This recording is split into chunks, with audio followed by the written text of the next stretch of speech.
Hello everyone and welcome back to another episode of Seraph Syndrome. I am your host and DM, Danny or Fungifisheye, and I will be yelled at, maybe. And I'm joined by my two lovely co-hosts, if you guys would like to say hi. Hello, I'm Noelle. I play Stella Starweaver as always. Hello, I am Tiny, and I play Akia Selene. Hopefully forever. Hopefully forever. Don't worry, I got plans in store.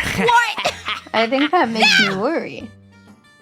Okay, but let's get right into the recap.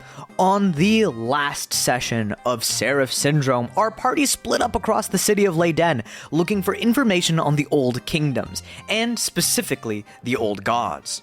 Stella dragged Gully, Asmothia, and Arkvasi towards the church of the old deity of darkness and silk. As they entered the church of Akonsti, Stella began to talk with the cleric there a bit further about the missing goddess. After learning of Akonsti's true nature, her tenets, and even further about her, Gully asked the vital question of the trial set before them.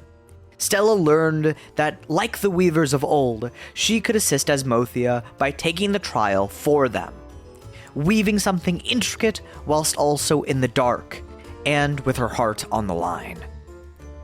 Meanwhile, Akia, within the Temple of Delansna, took to her craft. Even though the tools were meant for the hands of a three-crane, she worked away while getting help from Arteno. Akia crafted a vase and shook off the rust of months away from her craft. Arteno also had his clumsy attempt at pottery, though he made something more deformed and lacking mastery, but something nonetheless. Afterwards, the party reconvened at the old shard, where Igrim rage-baited Akia, maybe on purpose, maybe not. As we pan back into the scene, what do you guys do? It was on purpose, I can feel it. I know it. I know it was.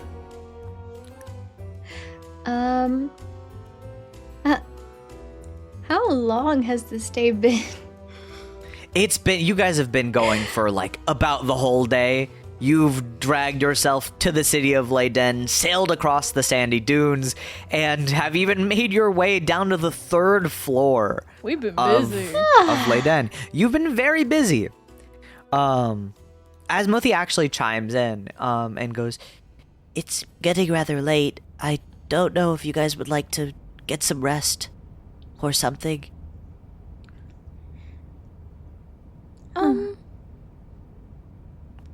I think that would be smart.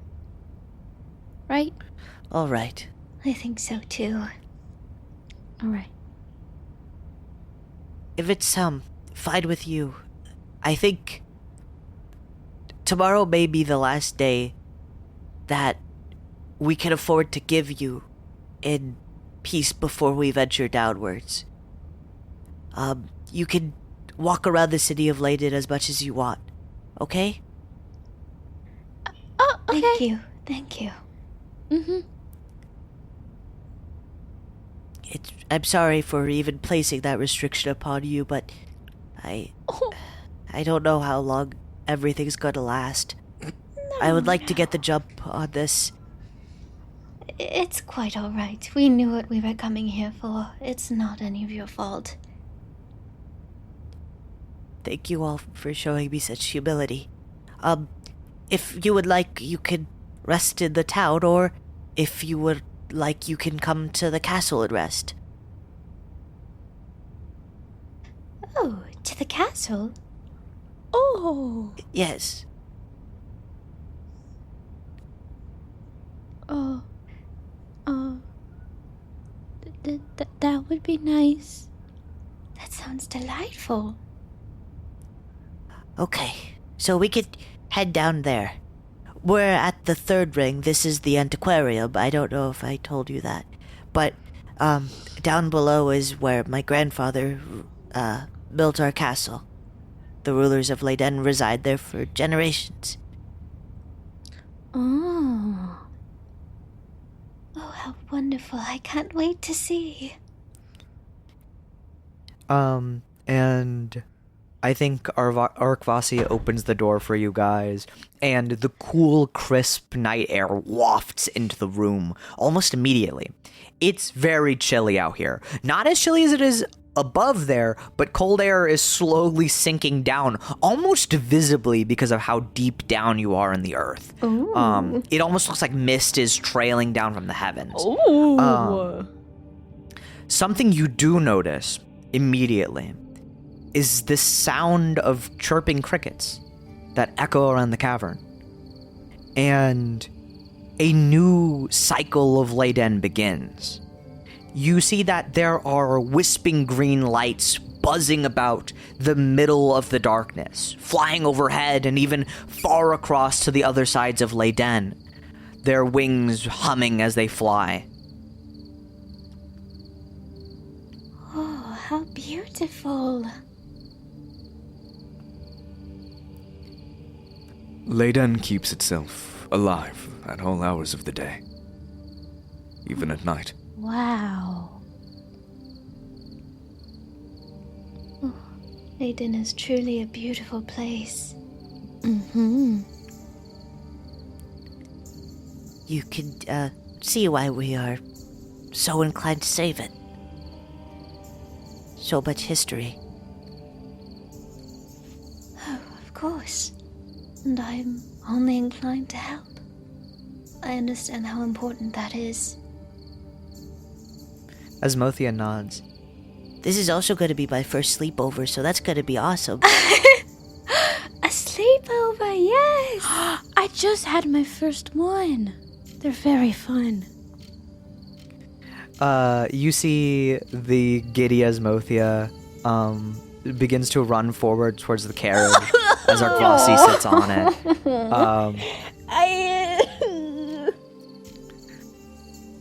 It's your baby.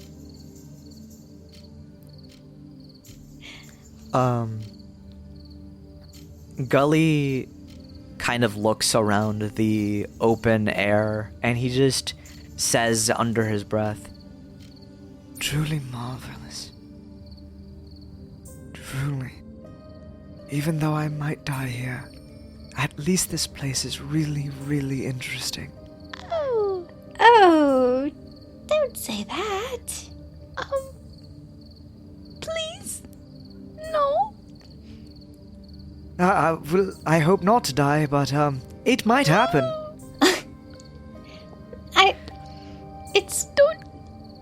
It's good to be optimistic. Don't die. Well, yes, on the brighter side, maybe someone who ventures down far after us will find my journal amidst the rubble. Oh. Akia just has like the Bawam face. Just like, oh. you see Arteno gives Gully a little noogie. Stop scaring them. And Yeah, Gully stop just goes, scaring "Oh, us. I'm not, I mean, yeah, okay. Anyway, were you really drawing that guy's whole peck? Gully turns a shade darker as he blushes. As soon as you say that, Arteno goes, yoink, and he tries to pull the book out of Gully's cape. Hold up, let me roll a sleight of hand on Arteno. Being an erotica drawer. Oh, that's 16. Oh. Gully is going to roll a dex check to see if he can save. He so failed. That's a 14. You see Arteno sneakily just reaches into Gully's coat pocket, pulls it out, and holds the book upwards. Time to see some pecs. And Gully goes, I wasn't drawing his peck. I was drawing, I guess, a little bit of his peck. Kind of a peck. A tiny peck. Arteno holds out a crude drawing of the cleric's peck, and mainly the symbol on it.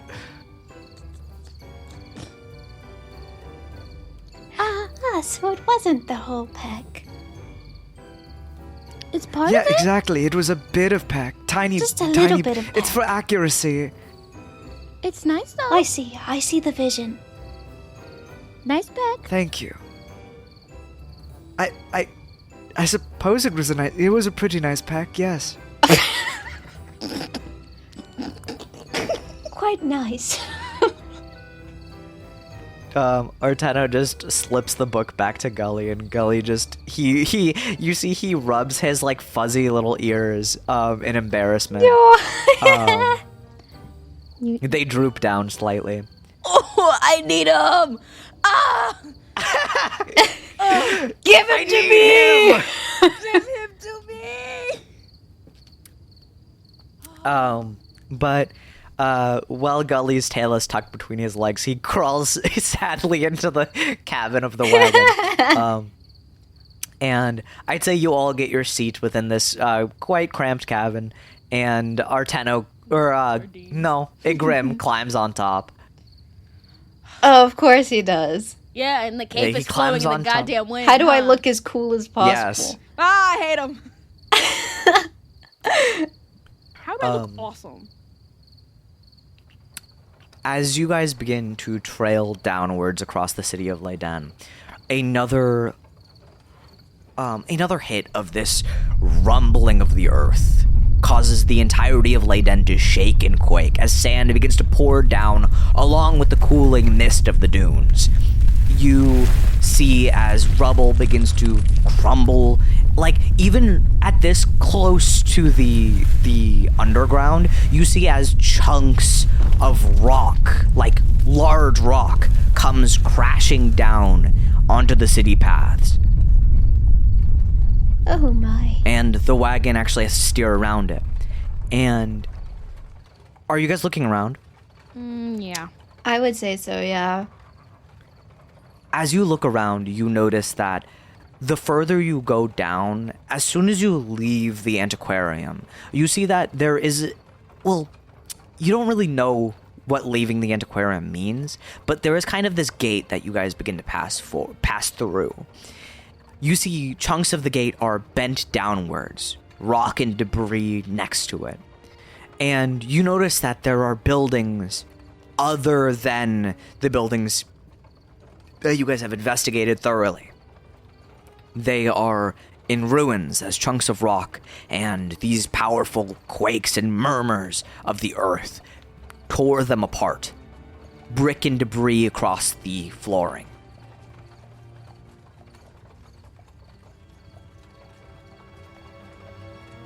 Oh. Quite the damage. Yeah. As we travel further down, there is going to be quite a bit of damage, yes. The force of the quakes only grows stronger. Vaku is, resisting those seals. In these parts of the lands, it used to be people who worked at the castle who lived here. Soldiers in barracks. The people who fought closely alongside us.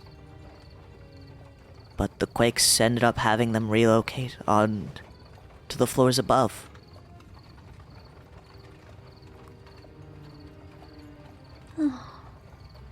I see. Well, we'll make sure that this gets taken care of, and you can all live in peace again. And I kind of give them a slight smile. You see Asmothea, chitters a little bit. Like, it feels almost like a sign of happiness, and reassurance, before kind of sulking a little bit.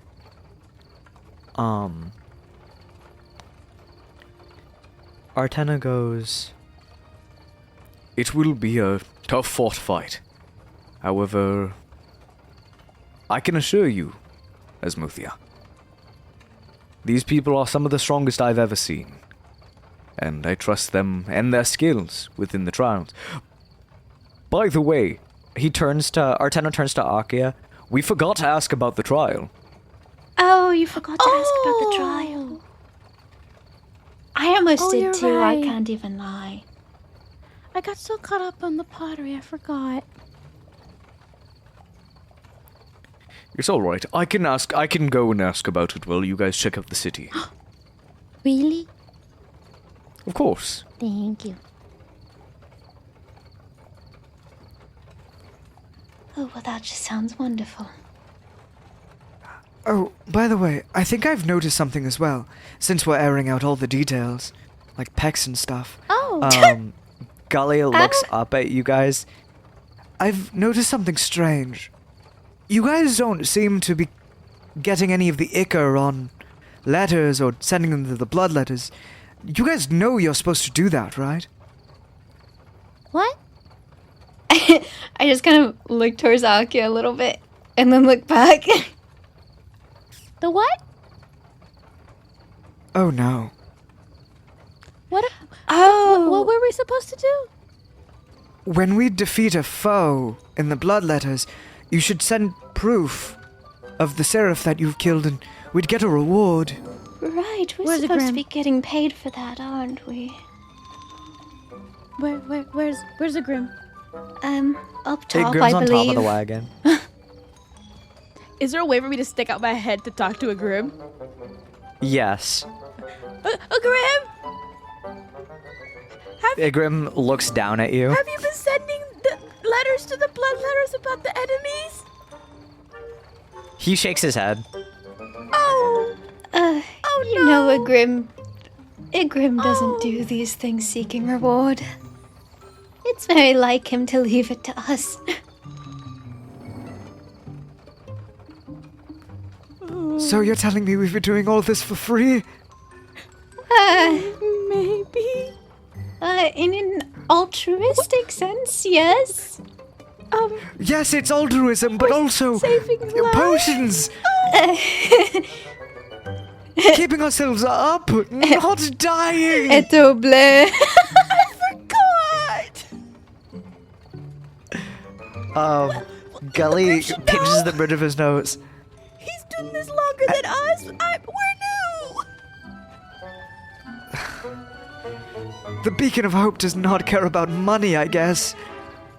Well, that makes sense, I guess. Well, Quite. it's not like he's It's very... endearing almost. Yes, and it's not like he's very much for self-preservation anyway. We have some money. Oh, dearie me. How much money do we have? Wait. 75 Open the gold, party 12 wallet. silver. Flies come out.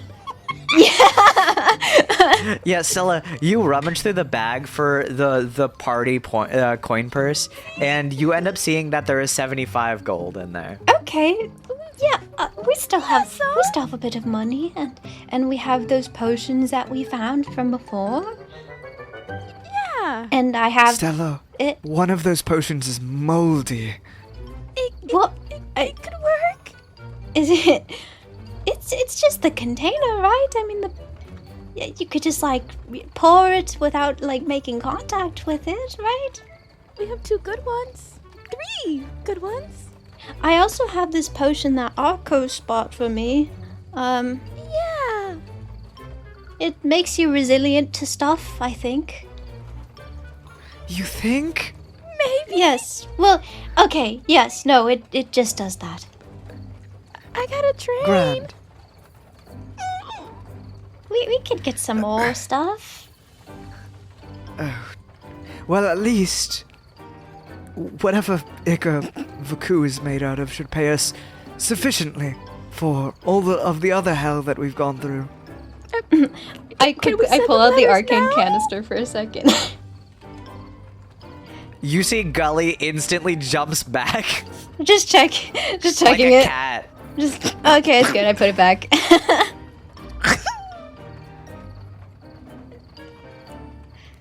I'm sure we'll be fine. I mean, We'll just have to carry on like normal. yeah. Easy for you to say, rich boy. Artano's the offered his rich. money to us, right? Yeah. Yes, and then I promptly gave it to all of my pocket money to you, and now I have none. Oh, great. Oh, Well, he's not rich boy. See? We should not trust someone who does not have a sense of money. With money. I mean, can we send them letters now? Would that work? No, we need Ica for proof. Oh. So much. oh, we've done so much. Gully puts his head in his hands. We killed something called the Meadow Guardian. Oh, I forgot about that one. Oh, gosh. Pancake, why didn't you remind us? You look in the bag. Pancake is currently spinning in this void. You okay, Pancake? Pancake goes, Hey, buddy. You doing good?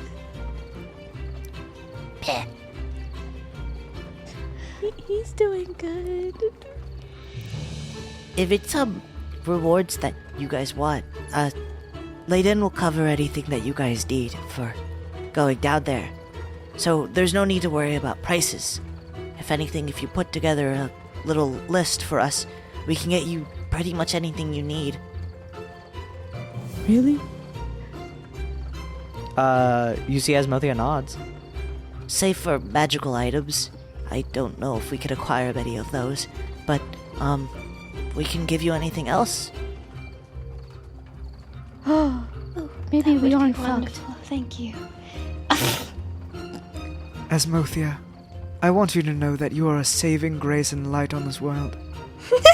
Thanks? Oh, sweet baby boy. As we are the ones who are trying to help them. We're Don't doing be like great. us. Please. Asmothea just nods. Doesn't even try to argue with that. Just nods. Yeah. And after that conversation, you guys meander your way down completely to the Onyx Castle. You guys see that these black metal gates are large and imposing. Columns of stone carry great carvings of the worm Vaku atop them, snaking around the cobbled bricks. The gates are made of slender, blackened metal with a rough texture to them, and they stand high with the tops of them connected with sharp metal spines at the top. Beyond this fence, you can see a bountiful garden, where grasses grow within the desert heat. Vibrant turquoise waters that look like a miniature river glimmer contrastingly across the golden sands. Underdark plants bear this deep blue hue, gently gleaming in the fathomless darkness of the deepest part of Layden, illuminating the waters ever so slightly. You notice that the light from above, even the moonlight, is completely drowned out, and you are in almost pitch darkness. However, every part of the Onyx Castle is illuminated with this natural blue, bioluminescent, like, flowers and plants.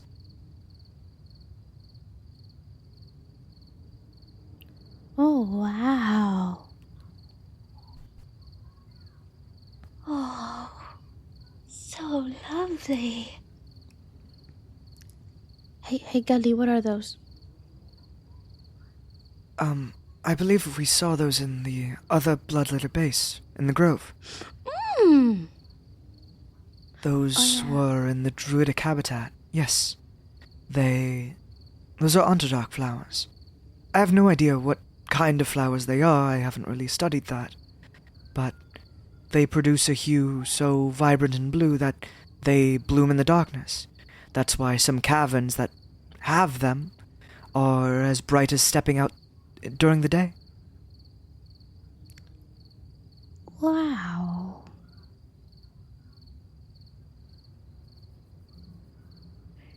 Oh, so fascinating. Unlike anything I've seen before. As you say that, you hear as the gates begin to creak open with this loud and powerful screech. You would feel the cart begin to move again, and you begin to trail through the curved pathways of this garden. And past this garden, looming over it, you are met with this jet black castle that towers over the surrounding landscapes. It is onyx black in complexion. It feels otherworldly. The surface is polished to a shine as it reflects the gentle blue of the gardens that are creeping at its doorsteps. You see pillars come down from the overhang, wrapped with sculptures of Fuku that work their way down the structure. The doorway inward seems to be made out of this surdy shell of a beast, overlaid across it. Oh, I feel like I kind of look up at it and I feel like I feel a little dizzy, as this is probably like the most grand structure I've ever seen. It is very akin to some grand structures you have seen, like the wall of that city that you visited first. But this is definitely like being right here, right in front of this, and knowing that this is an entire structure itself. The grandeur is mind-blowing. Oh, wow. I can't fathom something so grand. I appreciate the kind words. My grandfather put his heart into this. He said that it was the only thing that brought him comfort. Like home. Truly a wonderful structure. I can only imagine what the inside must look like. Well, you're about to find out. And Asmothea hops out of the wagon, and you guys follow, right? Yes, I'm very eager to see this. I think I very quickly follow behind them. She'll follow behind Okay, you. are you doing anything, or... Okay, cool. You guys all hop out of the wagon, and Igrim jumps off the top. And Igrim doesn't follow you guys, but you guys move inwards. You see that as these doors open, Arkvasi pulls them to the side. You see that there are servants lined up to greet little Asmothea. They bow their head a little bit as they welcome you in. But as you look at the surrounding structure, you see this castle has floors that are speckled with stone that sparkles in a myriad of colors. The walls are the same polished onyx black, and there are these amethyst crystals that gleam with this beautiful purple light that looks like you are surrounded by cosmic flames. Blackened braziers hang down from the ceiling and burn gently with a spacey gleam around them that fills the surrounding air with these gentle embers that, unlike normal embers, don't just go to the floor, they hover in air before fizzling out of existence. I think I'm just looking around and my eyes are just sparkling and I'm like, oh, so amazing.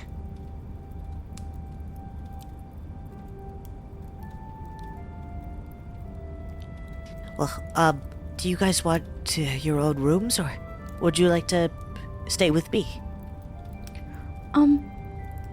We could have the sleepover since you've never had one. Yes.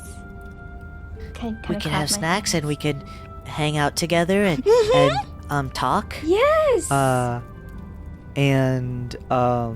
think Artena goes, I think I would like my own room, please. Aw. Gully hears the awe before responding and goes, yeah, I want my own. Oh, no fun. Y'all don't want to have a sleepover? It's just, you know. No, I don't. Gully rubs the back of his neck. Yeah, just sometimes it's just like, privacy is really wanted sometimes. Like, it's like we've been on the road all the time. There's no sense of privacy when we're camping. So getting an opportunity at your own room is quite nice. Okay. I suppose I understand.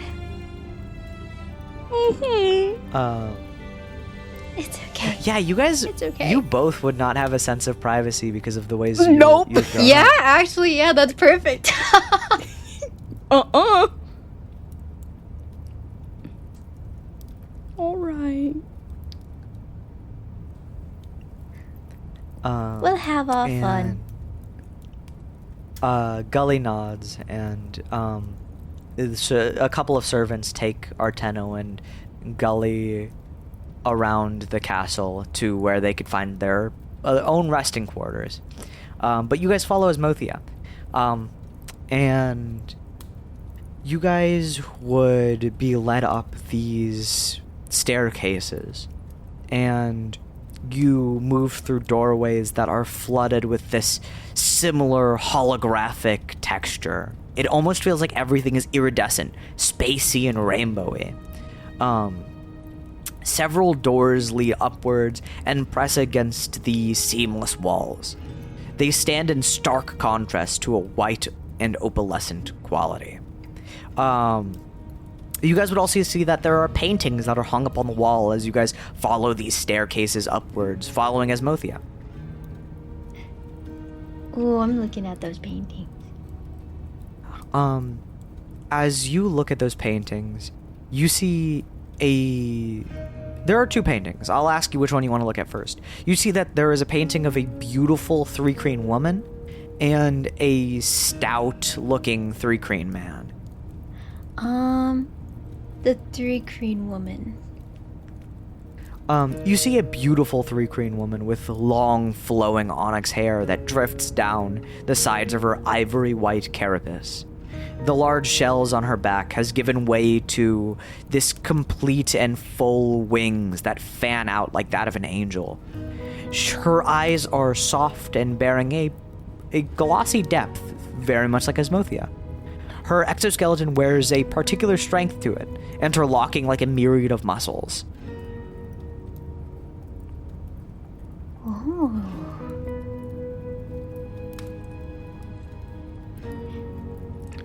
You also see there's a bunch of paintings here, but these ones stand out as they look like newer. The other paintings you see around the walls are these various three-creen figures across the existence of Leyden. There's a lot of different people on this wall.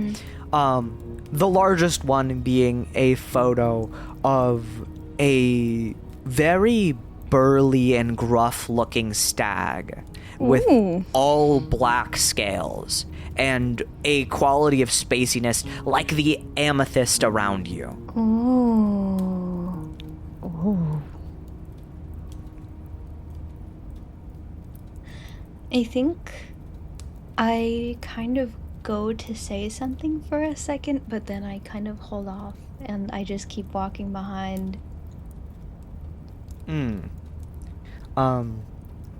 You guys follow upwards. Arkvasi is also following you guys, just a little bit. And you guys make your way up the stairs fully. And Asmothia takes you to through these almost labyrinthian corridors of this grand castle. You find yourself moving up different staircases that spiral and meander. The floors are lined with this soft red carpet, and across this spiraled staircase, stained glass windows form mosaics as you go upwards, each depicting a small picture. At the very top of the staircase, well, I will let you tell me if you have interest in the Please. mosaics first. Yes. Please! I figured. I'm so fascinated. Give it to me! The mosaics, as you rise, you see it forms this small story that you can only make out with visuals. It features a stag formed of thick tinted glass, or black glass. Its horns spiraled and thick, larger than Asmothia's. The story starts with it on the deck of a ship, within a stormy sea painted with vibrant pink lightning crashing down into purple-hued waters. Upon the oceans, a slender serpentine beast bears a crown of fangs, and it crashes down through the waves, its small frame tousled by the ocean water.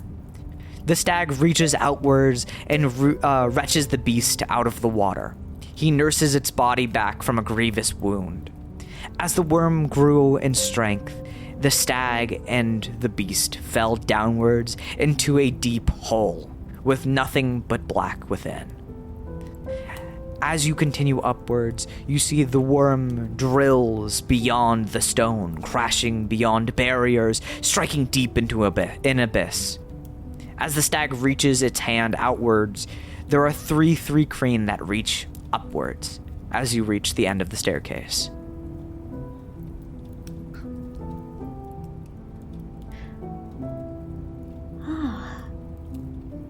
I kind of like put my hand along it as we go up. This is the story of this kingdom. Yes, how my grandfather arrived and how he managed to find Vaku. How beautiful. Wow. You all take great pride in your history. I can see that. To build a kingdom that lasts, you have to remember the past. That was what my grandfather always said. And that's why his words have echoed down across all the rulers.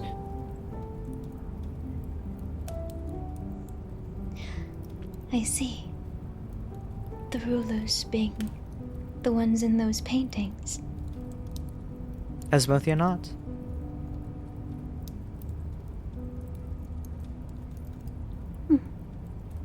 Those are very wise words.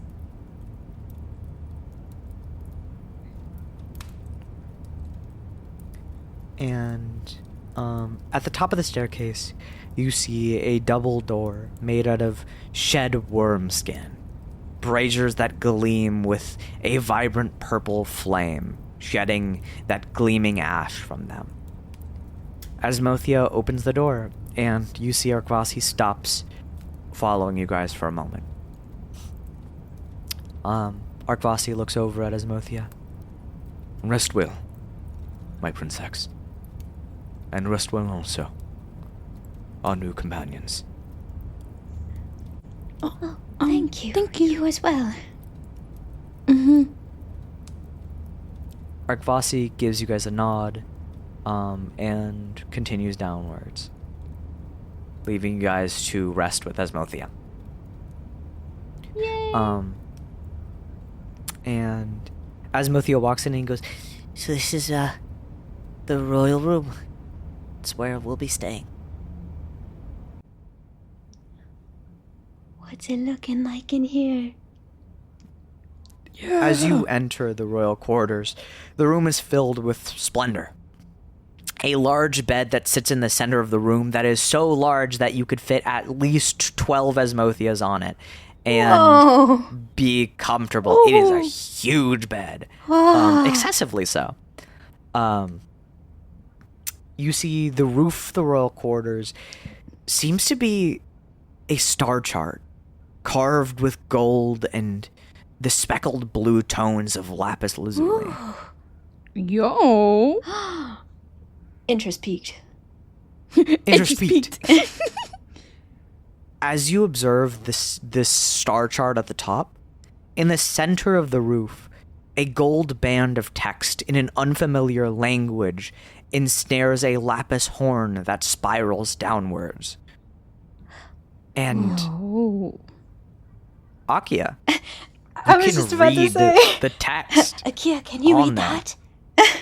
Huh? Yeah, sure. Akia, I'm gonna, you know what? Here's how we're gonna do this. I'm gonna send it to you and see how you pronounce it. Oh, you mean I'm gonna see how you pronounce That's it. I'm crazy. This is bullying. diabolical. This is I am gonna see bullying. how you gotta figure this out. Putting you on the Okay, spot. I'll give you it, but I won't be mean about it, and I'll tell you how it is after. I won't be fully mean about it. English isn't my first language.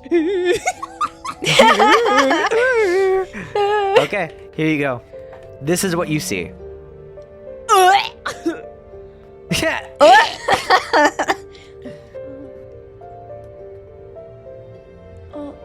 Rithner?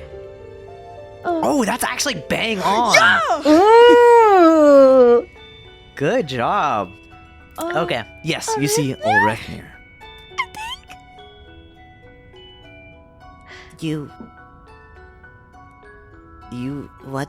Huh? As Mothia looks at you confused. Oh, that up there. Yeah. Did I say that right? As Mothia looks up. I have no idea what that says. Oh. Oh. That's not in our language. Neither is in mine.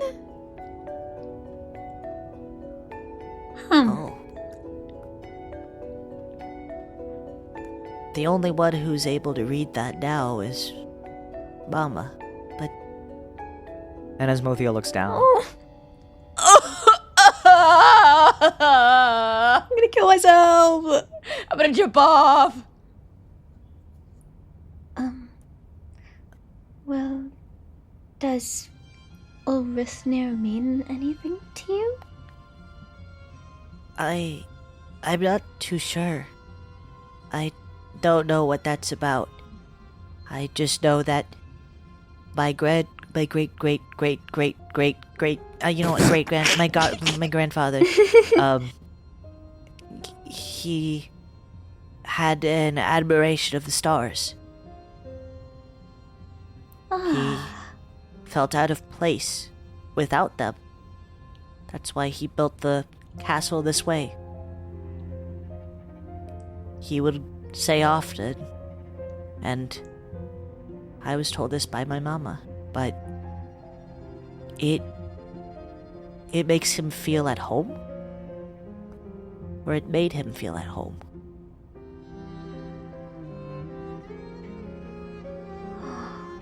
Oh, lovely. After all, he was the longest living Three Crane to ever live.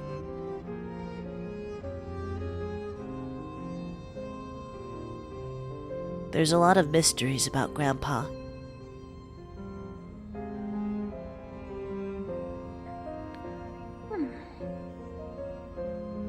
If he admired the stars so, then I believe he and I could have gotten along. As Mothia nods.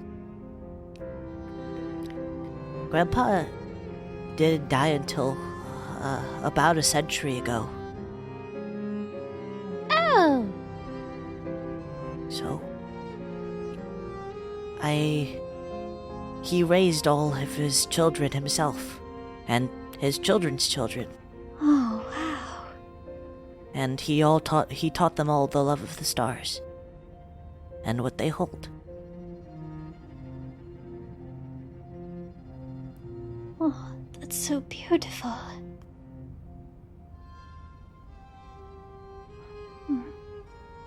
What I would give for every child to be able to experience such.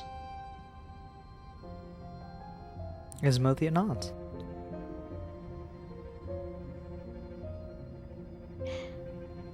Wow. You have all this space for yourself. Yes, it's comfy. I roll around a lot.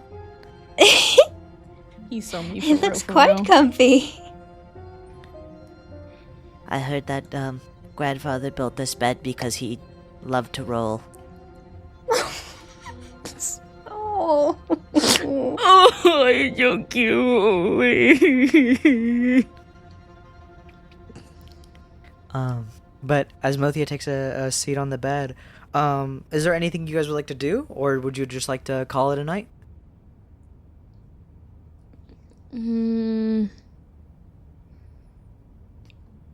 Probably call it a night.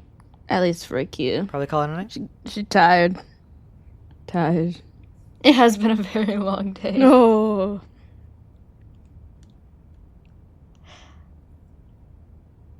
Let me roll a history check real quick. I think I probably would. Okay, that's terrible. Oh no. Oh, that sucked. No, go on. Actually, if there's something with the stars involved, could I try to see if Orithmir rings a bell to me at all? Roll me a history check. Yeah, roll me a history check. Come on, you got this. You don't got this. Oh, you don't got that. You don't got guidance. Yeah. Stella whispers in the corner of the sleepover. She does a little peace sign. Let me see. Can we save it? Oh, Hey, that's a 13? 13. Not A bad. 13. That is right about average. Stella, you stare at the stars above, inspecting them closely. Something gradually begins to feel strange about this. As the night has taken over and the lights go out within this corridor, you feel this sense of quiet. And within that quiet, you just stare at the ceiling a little bit, trying to form a clue on what Orithmir could be. As you look up at this lapis horn that spirals downwards, you feel this strange sense of déjà vu. Like you've been here before. Not in this room, but here. Here. Beneath the horn. Beneath the coordinate. Oh. You look up at the star chart, and it's a weird and sickening sense.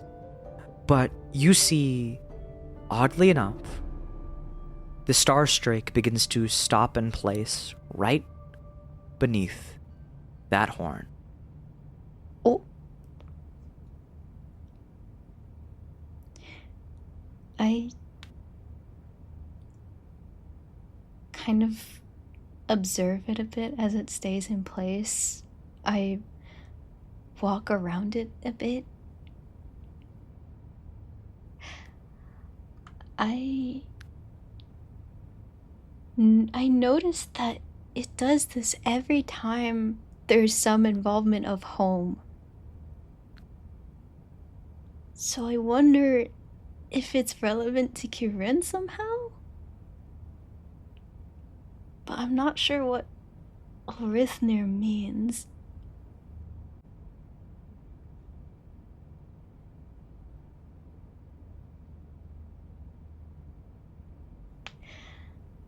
Huh.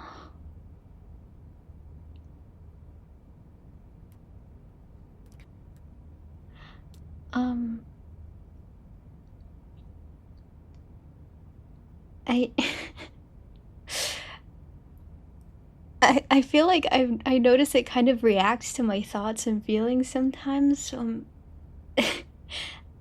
I just kind of start trying to talk to it. I'm just like, is that home? You hear as the orb begins to crackle like static. Bzzz.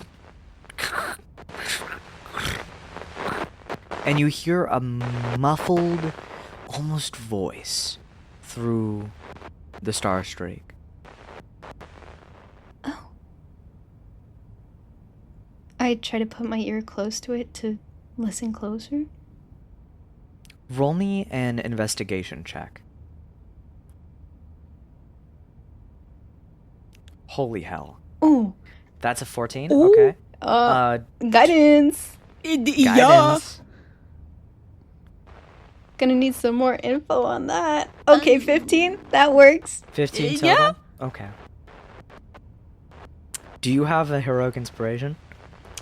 No. Okay. Damn it. I'm just asking. It's not, this isn't like, I'm not giving you anything that this could be like more, but not to sway you. Ooh. But if I was a player, whew, I'm hooked. I know I am. I wish I had I'm one. on the edge of my seat. Can I remind you of something then? Yes. The web bracelet. Oh my god, you're right. Oh shoot. But to use it now or to save it for the upcoming Yes. battle that you have Oh, to face. God. Evil man. Oh god. Oh.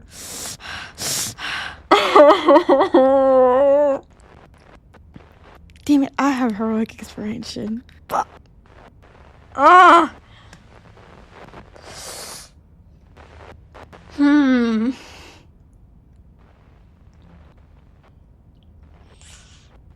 This is kind of like my whole goal, but also what if it's bad? Make up your mind. I'll give you a couple more seconds. I am not gonna use it. You hear... Hero. As the orb kind of... The star streak begins to spin around you again. Softly moving in an orbit around you. Huh? Wait, what was that? I hold it in place, trying to listen for something again. You see, as you hold it, usually there's a bit of resistance for holding this. After all, it's orbiting around you, so there is some pull. It seems to be weaker than before, than usual.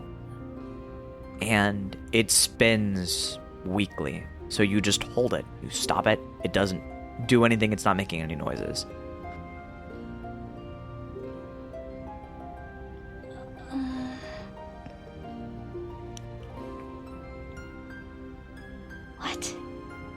What?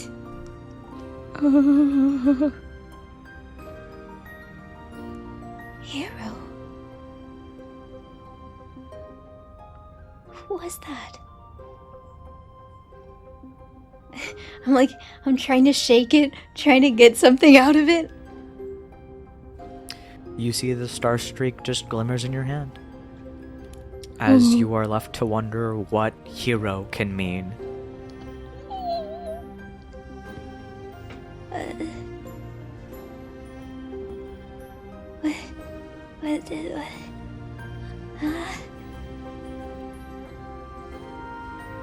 Come on, there has to be more than that, right?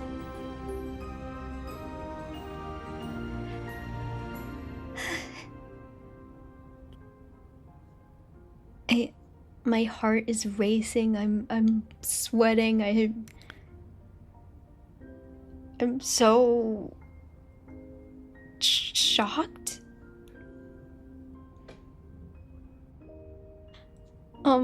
Is everyone else asleep at the current moment? Oh yeah. I Me. think I just kind of stand there in that silence with that weird sense of deja vu. And now after hearing that, how could I possibly go to sleep? Stella is a little nocturnal. She's been staying up later than most people. Yeah. I'm gonna have to sit with that. I don't. I think. Stella, go on. Oh no, I was just gonna say. I think I just sit there with this information, maybe still trying to hope that it starts playing that again. Maybe holding it underneath it to maybe try to get it to do it again, but just Speak, damn you! speak. Make it work!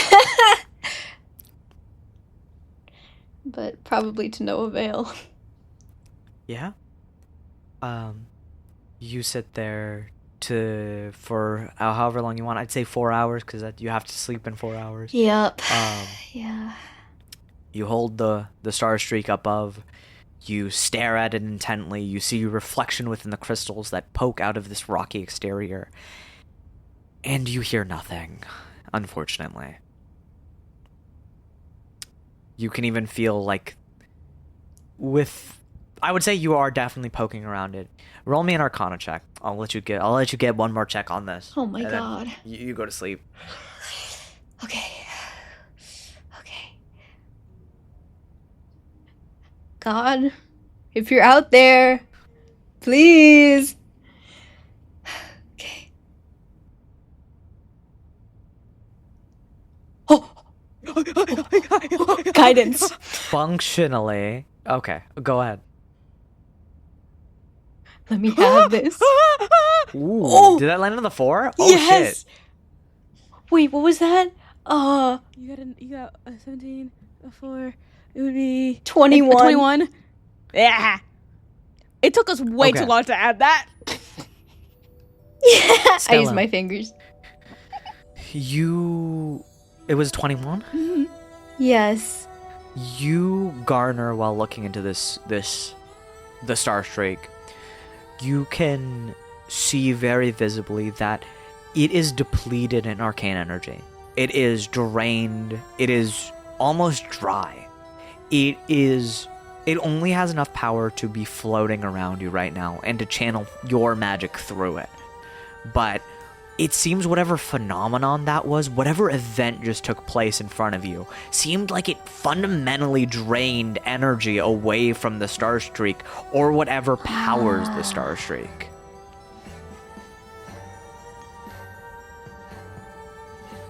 I see. So, could I try putting my own magic into it? You can sure try. How should I go about doing that?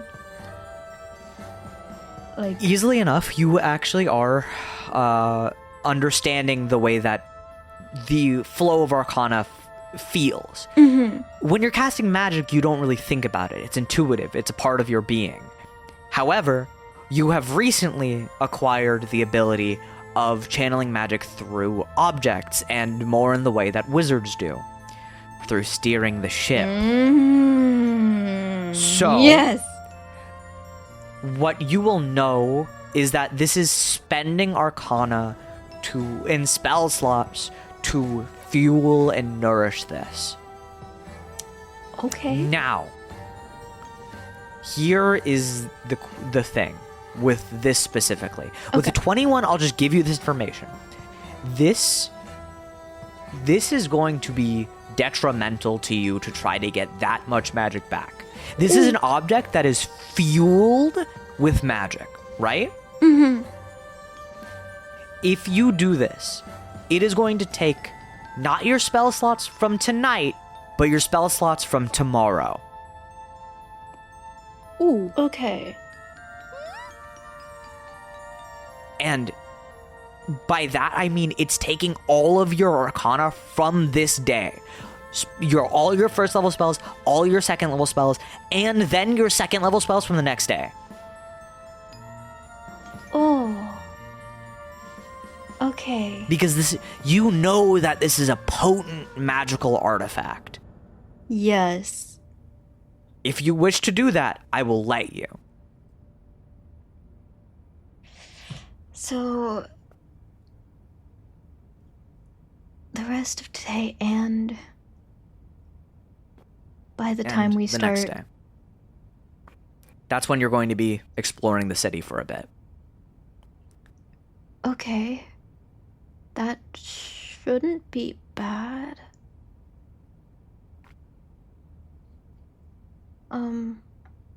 Yeah, I'll do it. I'll do it. Okay. Stella, you expend your arcane slots for the day.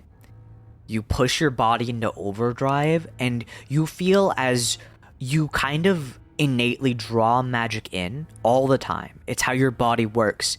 Arcane energy flows in through the pores into your blood. It floods through the oxygen you breathe. It is a natural process.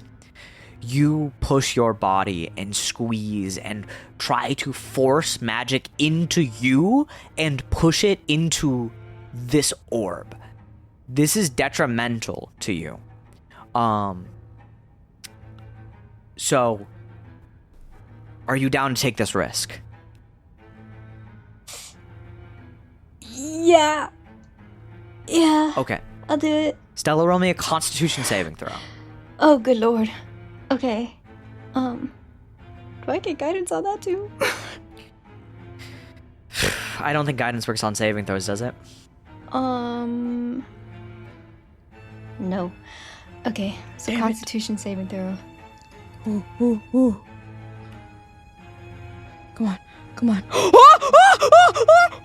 Holy shit. Oh my god. The dice gods are on your side, baby. Nat Speak it to the audience. 20. Nat 20. If there is any time to get this, it is now. So, Stella, you force your body into overdrive. You use the sensation that you have now figured out. The ability to flow magic in this unorthodox way that runs counter to your body. You feel yourself forcing magic inwards. You imagine this. You imagine yourself as an orb. A glass ball.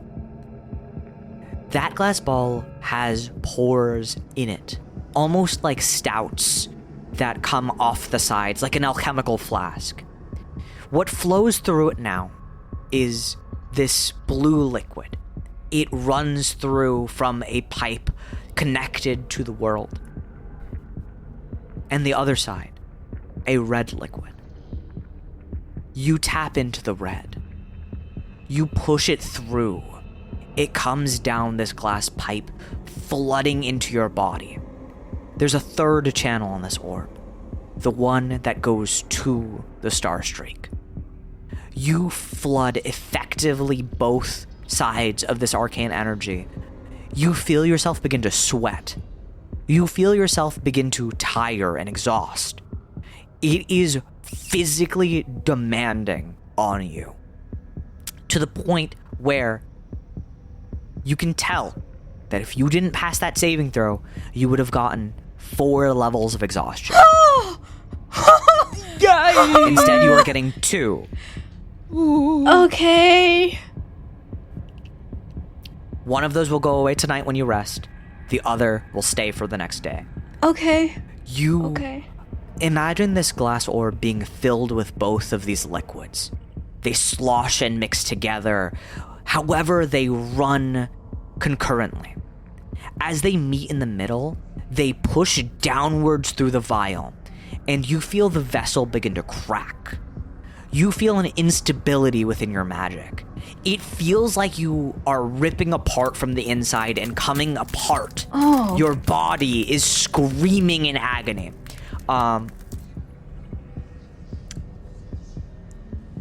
You are going to take... I'm taking. You're going to take 7 damage as your muscle fibers begin to pull apart.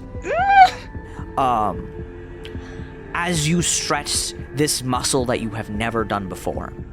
Oh. You God. even see, Stella, normally your arcane energy isn't visible until it reaches the outer skirts of your palms and where you're channeling it into when you're using your spells. you see stray bits of magic begin to leak through your pores. Like visibly light is shooting through your pores on your arms as they tear through muscle. You pump enough magical energy that it would fuel this thing to get. And let me just tell you this. The amount of magic you're putting in is less than a fraction of what it had before. Okay. You get one more word.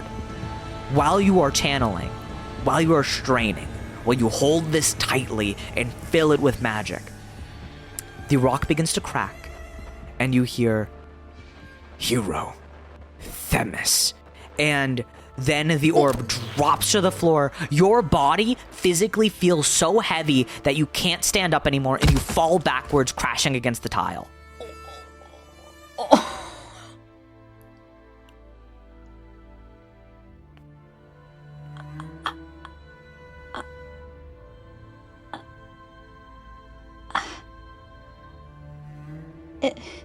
Am I still conscious? You are you are conscious, but you are in so much pain and distress that it feels worse than when you got impaled by the things within the woods of Latour. Oh.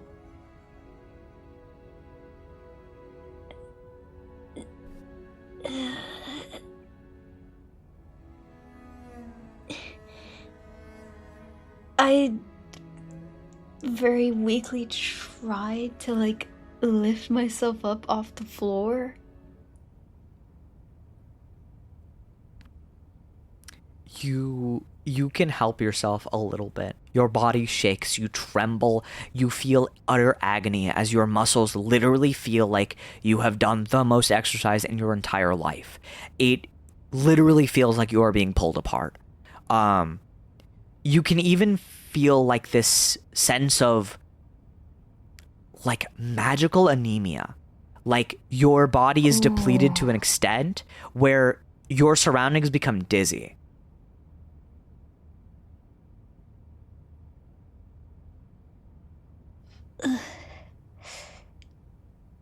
I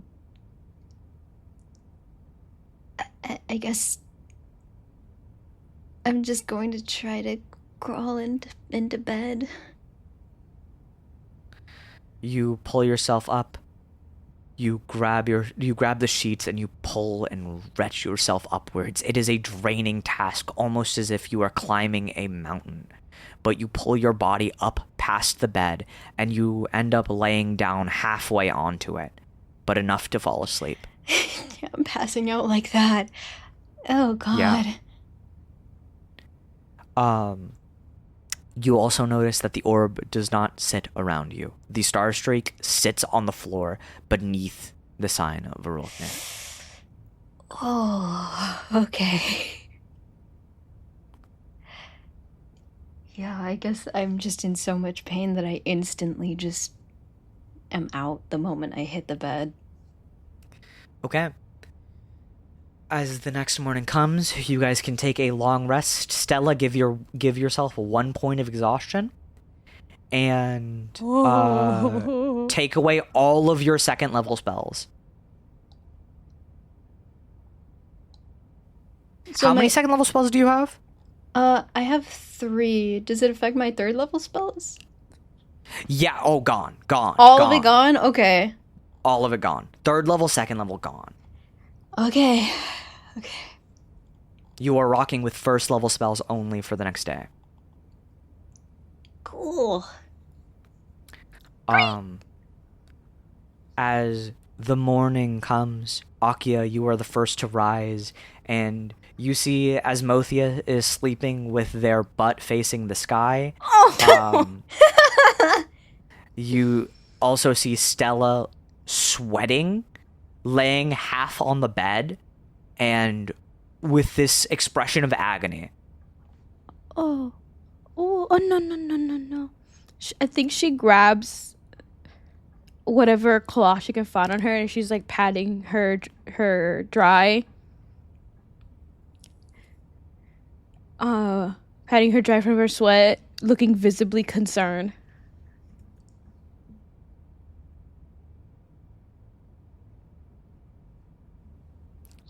I think at this point, Stella, you would also awake because it's been 4 hours. Okay. Yeah, I just kind of feel Akia patting my face. I just go like, Stella, are you okay?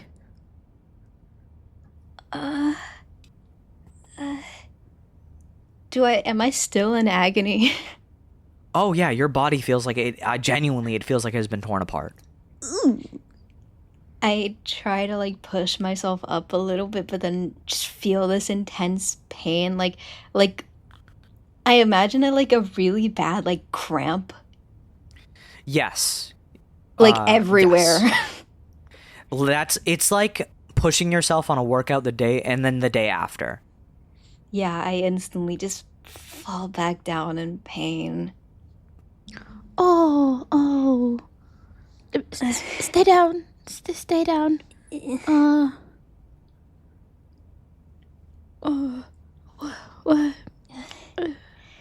What happened?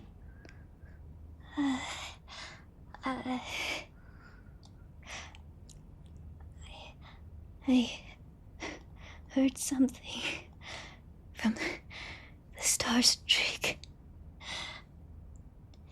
I needed to know what it was saying.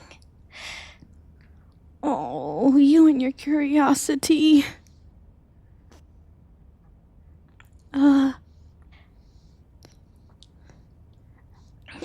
1 to 10, how much pain? 20. Oh.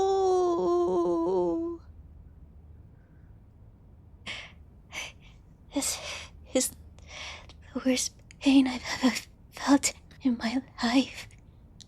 Stella, even as you are talking, your chest hurts to move, and you feel like you're gonna throw up. Oh.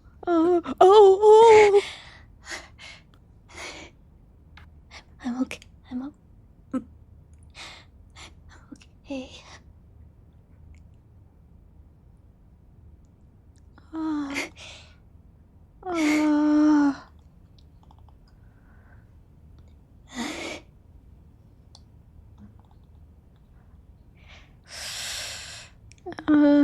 I don't know what to do.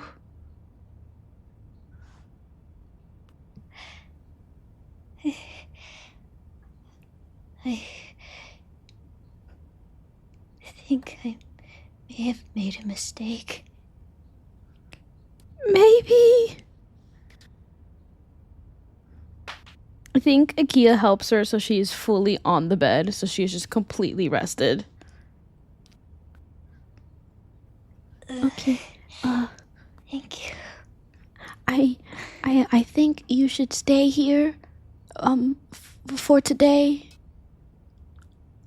No moving.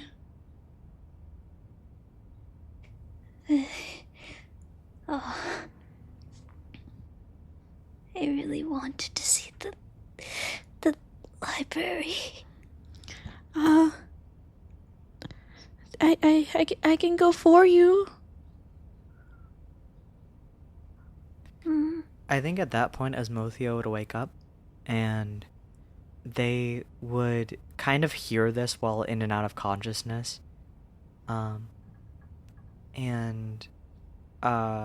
They go, You don't look okay, and I think I understand what's going on. I don't. We could check out the books that you want. Yeah, Oh, I would really appreciate that.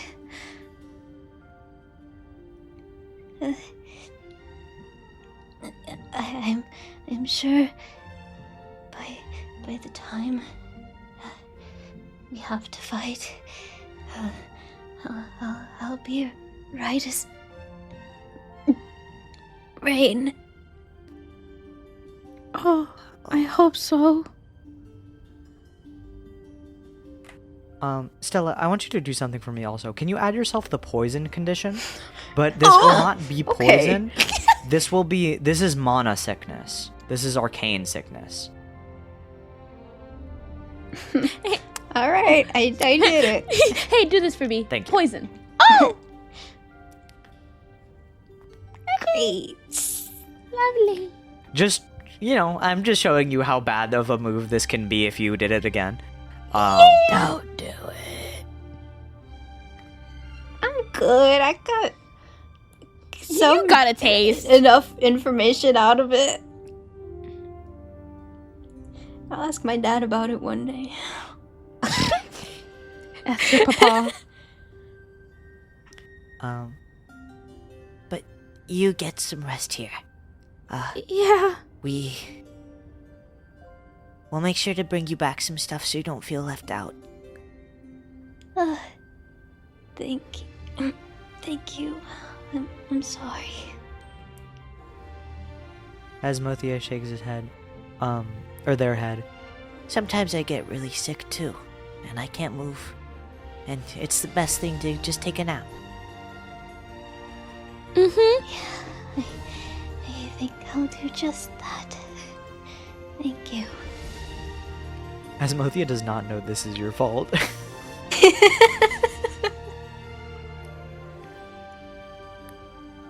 Well, I'm a little too in pain to tell the full story yet.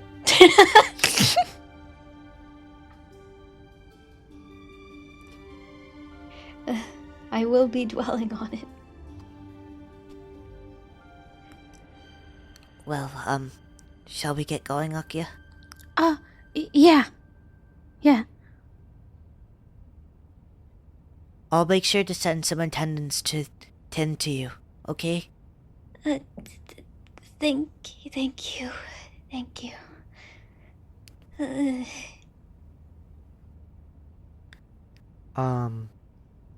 Stella, your head just feels heavy, and the star streak again is laid on the floor. For a time, I'm going to have you unequip the star streak. It's scary that I'm doing all this right now. I'm supposed to be laying in bed. You're making me do all of this. Okay, it's unequipped. Yeah. Akia, you and Asmothia begin to head down the stairs while Stella tucks in for a rest on this giant bed. You guys end up walking down the stairs and reconvening with the rest of the party. You see that, you see Asmothia takes you over to this large and sprawling dinner table that is, almost way too long. And you see that, Gully and Arteno and, Gully and Arteno are sitting there, and a Grim is standing braced up against a wall. Sorry, a Grim is, yeah. Good morning.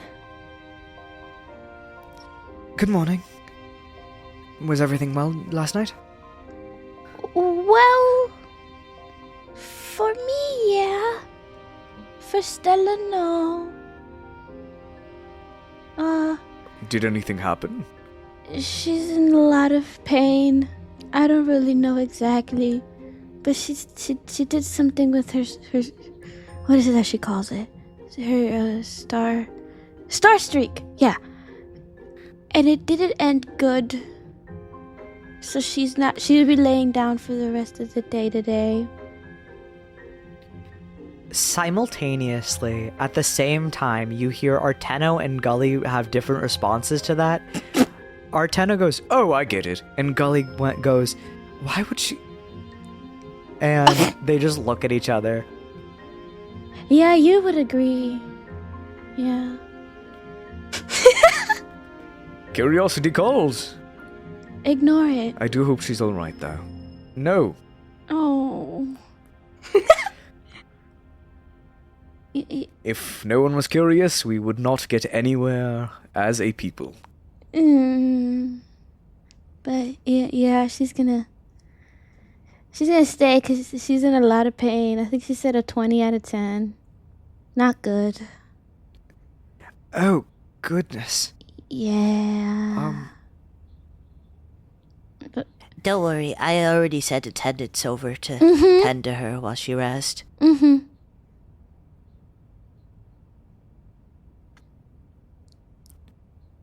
Well, that's good. That's good. So, did y'all sleep good? Like a baby.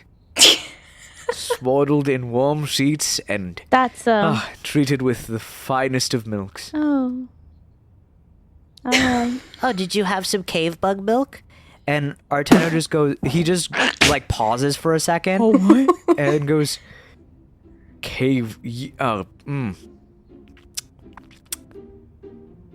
Yes. Cave bug milk. Very sweet. Concerning. Cave bug. And Gully just goes, I am interested. What's cave bug milk? Well, there are certain species of, bugs down beneath. We've domesticated them and brought them upwards. And some of them could produce milk. Like a cow? Some of them produce... You see, as you say cow, Asmothea goes, what? Oh. Big, not big. Average animal, black and white, go moo. Oh, as you say moo, Asmothea like lights up. Oh, yes, I know about that. I've never had a chance to get the milk from those, but I was told it was good. Yeah. I also heard it hurts your stomach. Certain people, yeah. Go moo. Well, let's sit down and enjoy some breakfast before we head off. Mm-hmm. You guys are treated to a magnificent breakfast. Feast! Like a feast. Of obscure bug-based cuisine. Not gonna think about You see it. that there are literally like bug legs on your plate, like giant limbed bug creatures' legs that have like the exoskeleton pulled off, the flesh looking white in the middle and like seasoned really well. Yummy. And you guys enjoy this meal, and because you guys are eating a lavish meal, you all get some heroic inspiration. Akia, you already said you had one, but I guess those in the party that didn't have it now get it. Stella, you need it. And you guys enjoy your feast, your hero's feast, before you guys set off on your last day before you head beneath the city of Leyden. And that is where we will end today's session. Oh my god. Help. Stella!